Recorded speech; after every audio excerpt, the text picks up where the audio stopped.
Hi friends, flavour by Sheeba ಚಾನಲ್ಗೆ ಸ್ವಾಗತ. ಇವತ್ತಿನ ಸ್ಪೆಷಲ್ ಏನು ಅಂದರೆ ಅವರೆಕಾಳು ಎಗ್ ಬುರ್ಜಿ ಮಾಡೋದು ಹೇಗೆ ಅಂತ ತೋರಿಸ್ಕೊಡ್ತೀನಿ. ಅವರೆಕಾಳು ಸೀಸನಿಗ ಮಾಡಿ ಭಾಳ ಟೇಸ್ಟಿಯಾಗಿರುತ್ತೆ ಮತ್ತು ಅದಕ್ಕೆ ಆದ ಒಂದು ಹೊಸ ರುಚಿ ಕೂಡ ಅನಿಸುತ್ತೆ ನಿಮಗೆ.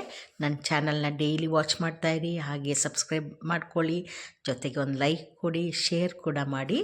ನೋಡಿ, ರೆಡಿ ಇರುವಂಥ ಅವರೆಕಾಳು ಎಗ್ ಬುರ್ಜಿ. ಇದು ಚಪಾತಿ ಜೊತೆಗೆ ಮತ್ತು ಅನ್ನ ಸಾರಿಗೆ ನಂಚ್ಕೊಳ್ಳೋಕ್ಕೆ ಕೂಡ ಚೆನ್ನಾಗಿರುತ್ತೆ.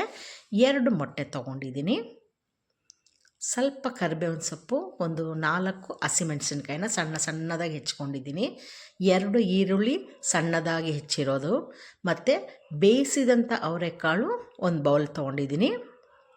ನೋಡಿ ಎಷ್ಟು ಚೆನ್ನಾಗಿ ಬೆಂದಿದೆ. ನೋಡಿ, ಈ ಥರ ಬೆಂದಿರಬೇಕು. ಆ ಬೆಂದಿರೋಂಥ ಅವರೆಕಾಳು ಮತ್ತು ಸ್ವಲ್ಪ ಕೊತ್ತಂಬರಿ ಸೊಪ್ಪು ಮತ್ತು ತೆಂಗಿನ ತುರಿ, ಇದಿಷ್ಟು ರೆಡಿ ಮಾಡ್ಕೊಂಬಿಡಿ ಫಸ್ಟು. ಆಮೇಲೆ ಬಾಣಲೆ ಇಟ್ಕೊಳ್ಳಿ. ಬಾಣಲೆ ಇಟ್ಬಿಟ್ಟು ಎಣ್ಣೆ ಹಾಕಿ, ಎಣ್ಣೆ ಬಿಸಿ ಆದಮೇಲೆ ಸ್ಟವ್ನ ಸಿಮ್ಮಲ್ಲಿ ಇಟ್ಕೊಂಬಿಡಿ. ಆಮೇಲೆ ಫಸ್ಟು ಹಸಿಮೆಣಸಿನ್ಕಾಯಿ ಮತ್ತು ಕರಿಬೇವಿನ ಸೊಪ್ಪು ಹಾಕಿ ಅದನ್ನು ಎಣ್ಣೆಯಲ್ಲಿ ಚೆನ್ನಾಗಿ ಬಾಡಿಸಿ ಅದೊಂಚೂರು ಬಣ್ಣ ಚೇಂಜ್ ಆಗಲಿ. ಆಗ ಈರುಳ್ಳಿ ಹಾಕ್ಕೊಳ್ಬೇಕು.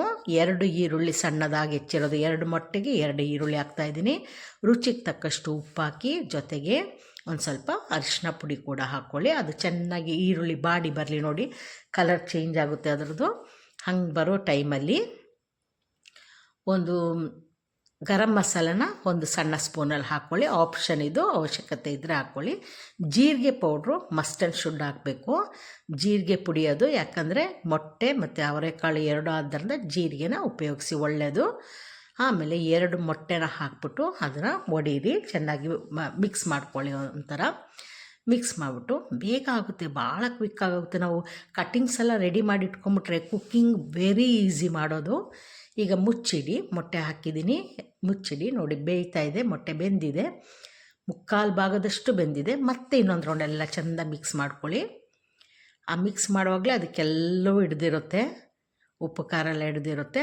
ಆಗ ಬೆಂದಂಥ ಅವರೆಕಾಳನ್ನ ಇದ್ರ ಜೊತೆಗೆ ಹಾಕ್ಕೊಂಡು ಮತ್ತೆ ಮಿಕ್ಸ್ ಮಾಡಿ ಒಂದು 2 ನಿಮಿಷ ಮುಚ್ಚಿಡಿ. ನೋಡಿ, ರೆಡಿ ಅವರೆಕಾಳು ಎಗ್ ಬುರ್ಜಿ ರೆಡಿಯಾಗಿದೆ. ಈಗ ಅದಕ್ಕೆ ತೆಂಗಿನಕಾಯಿನೂ ಕೊತ್ತಂಬರಿ ಸೊಪ್ಪು ಹಾಕಿದ್ರೆ, ತೆಂಗಿನಕಾಯಿ ಪಲ್ಯಗಳಿಗೆ ಬುರ್ಜಿಗೆಲ್ಲ ತೆಂಗಿನಕಾಯಿನ ತುರಿದ್ಬಿಟ್ಟು ಹಾಕಬೇಕು, ಅದರ ಟೇಸ್ಟು ತುಂಬ ಚೆನ್ನಾಗಿ ಅನಿಸುತ್ತೆ.